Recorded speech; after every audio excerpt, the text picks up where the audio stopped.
بسم اللہ الرحمن الرحیم۔ السلام علیکہ یا صاحب العصر والزمان۔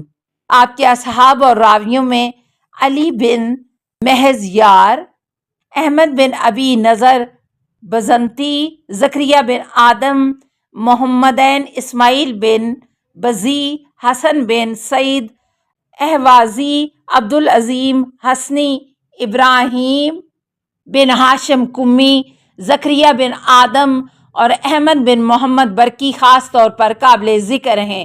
امام جواد علیہ السلام کے راوی صرف شیعہ ہی نہ تھے، اہل سنت سمیت دوسرے فرقوں کے افراد نے بھی آپ سے روایات نقل کی ہیں۔ اہل سنت مشاہیر کے اقوال۔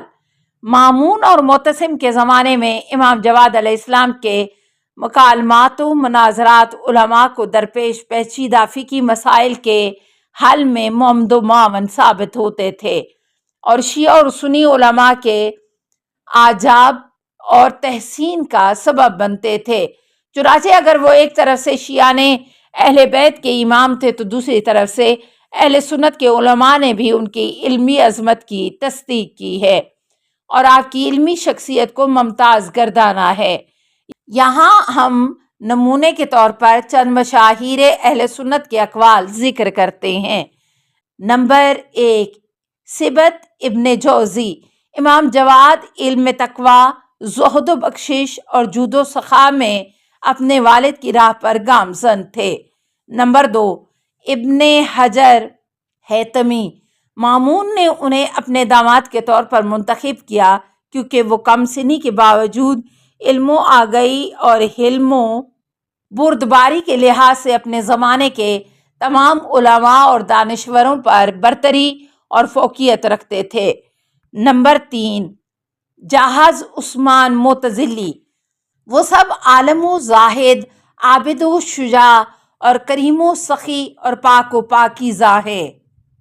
وَكَمْ ذَا وَأَيْنَ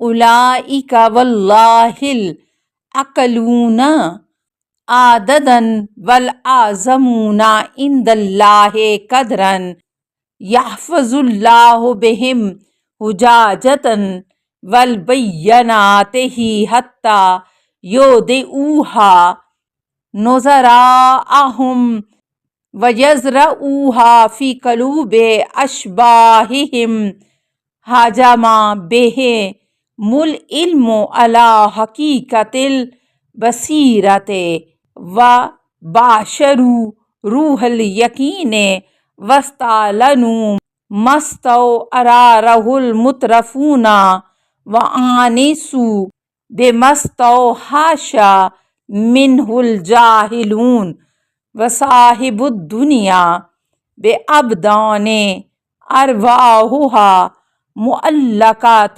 بِالْمُحَلِّ الْأَعْلَى أُولَئِكَ خُلَفَاءُ اللَّهِ فِي أَرْضِهِ وَالدُّعَاةُ إِلَى دِينِهِ آہِ شَوْقًا إِلَى رُؤْيَتِهِمْ۔ اور وہ ہیں ہی کتنے اور کہاں پر ہیں، خدا کی قسم وہ تو گنتی میں بہت تھوڑے ہوتے ہیں اور اللہ کے نزدیک قدر و منزلت کے لحاظ سے بہت بلند۔ خداوند عالم ان کے ذریعے سے اپنی حجتوں اور نشانیوں کی حفاظت کرتا ہے یہاں تک کہ وہ ان کو اپنے ایسوں کے سپرد کر دیں اور اپنے ایسوں کے دلوں میں انہیں بو دیں۔ علم نے انہیں ایک دم حقیقت و بصیرت کے انکشافات تک پہنچا دیا ہے۔ وہ یقین و اعتقاد کی روح سے گھل مل گئے ہیں اور ان چیزوں کو جنہیں آرام پسند لوگوں نے دشوار قرار دے رکھا تھا اپنے لیے سہل و آسان سمجھ لیا ہے، اور جن چیزوں سے جاہل بھڑک اٹھتے ہیں ان سے وہ جی لگائے بیٹھے ہیں۔ وہ ایسے جسموں کے ساتھ دنیا میں رہتے سہتے ہیں کہ جن کی روحیں ملائے اعلیٰ سے وابستہ ہیں۔ یہی لوگ تو زمین میں اللہ کے نائب اور اس کے دین کی طرف دعوت دینے والے ہیں۔ ہائے ان کی دید کے لیے میرے شوق کی فراوانی۔ وجوہات شہادت امام محمد تقی علیہ السلام اور ظالموں کا عبرتناک انجام۔ عباسی دربار کے مشہور قاضی نے جب ایک چور پر حد جاری کرنا چاہا اور کہا کہ چور کا ہاتھ کلائی تک کاٹ دیا جائے گا، تو امام محمد تقی علیہ السلام نے فرمایا کہ ہتھیلی مساجد 7 میں سے ہے، اور قرآن نے فرمایا ہے وَأَنَّ الْمَسَاجِدَ لِلَّهِ۔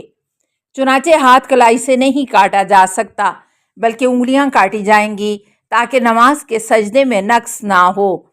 تو قاضی ابن داؤد کو شکست ہوئی اور اس نے اپنے دل سیاہ میں امام علیہ السلام کا بغض و کینہ بسا لیا، کیونکہ اس کی علمی حیثیت خلیفہ اور عوام کے سامنے ختم ہو چکی تھی، اور جب معتصم برسر اقتدار آیا تو اس کو معلوم تھا کہ یہ شخص جذباتی ہے اور اس کو مشتعل کرنا آسان ہے، چنانچہ اس کے کان کھانے لگا اور اس کے امام علیہ السلام کی نسبت بد ظن کیا۔ احمد بن داؤد کا قریبی دوست زرقان کہتا ہے کہ جب معتصم کے زمانے میں چور کی شرعی حد کے بارے میں امام علیہ السلام کی رائے پر عمل کیا گیا اور ابن داؤد کی رائے مسترد کی گئی، تو ابن داؤد نے مجھے بیان کیا کہ ابو جعفر امام جواد علیہ السلام سے شکست کھانے کے بعد میں بہت زیادہ اداس ہوا، حتیٰ کہ میں نے موت کی خواہش کی۔ اسی وجہ سے تیسرے دن بحث و مناظرے کے دوران معتصم کے پاس گیا اور کہا آپ کی خیر خواہی اور نصیحت مجھ پر واجب ہے، اور اگر ایسا نہ کروں تو گویا کہ میں ناشکری کا مرتکب ہوا ہوں اور اہل دوزخ ہوں۔ معتصم نے میری اس حالت اور اس بات کی وجہ پوچھی تو میں نے کہا کہ جب آپ فقہاء اور علماء کو ایک مجلس میں جمع کرتے ہیں اور اس مجلس میں علماء اور فقہاء اپنے فتاویٰ بیان کرتے ہیں، جبکہ اس مجلس میں آپ کے افراد خاندان اور وزراء اور افواج کے کمانڈر بھی ہوتے ہیں، اور عام لوگوں کو بھی وہاں کی خبریں پہنچتی ہیں کہ خلیفہ نے علماء اور فقہاء کے فتاویٰ کو مسترد کر کے ایسی شخصیت کی رائے کو مقدم رکھا ہے جس کو امت کے کچھ لوگ امام اور دوسروں سے زیادہ عالم و دانشور سمجھتے ہیں، تو حکومت اور درباری علماء کی کیا حیثیت رہے گی؟ کیا اس طرح کے اقدامات خلافت سے لوگوں کے انحراف اور ابو جعفر علیہ السلام کی طرف ان کی توجہ کا سبب نہیں بنیں گے؟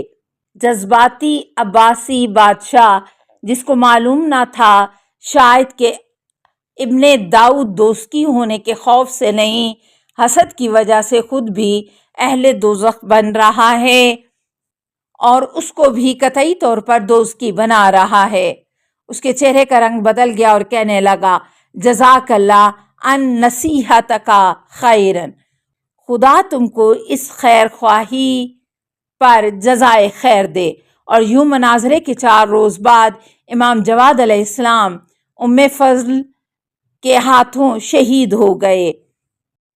السلام علیکہ یا ولی اللہ، السلام علیکہ یا حجت اللہ، السلام علیکہ یا نور اللہ فی ظلمات الارض، السلام علیکہ یا ابن رسول اللہ، السلام علیکہ وعلی آبائک و ابنائک و اولیائک، اشہد انک قد اقمت الصلاۃ و اتیت الزکاۃ و امرت بالمعروف و نہیت عن المنکر و تلوت الکتاب حق تلاوتہ و جاہدت فی اللہ و صبرت علی الاذی فی جنبہ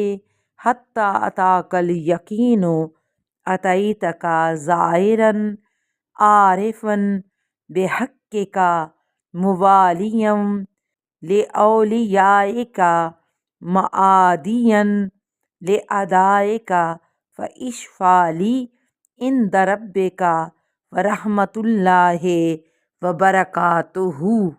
اللہم صلی علی محمد و آل محمد.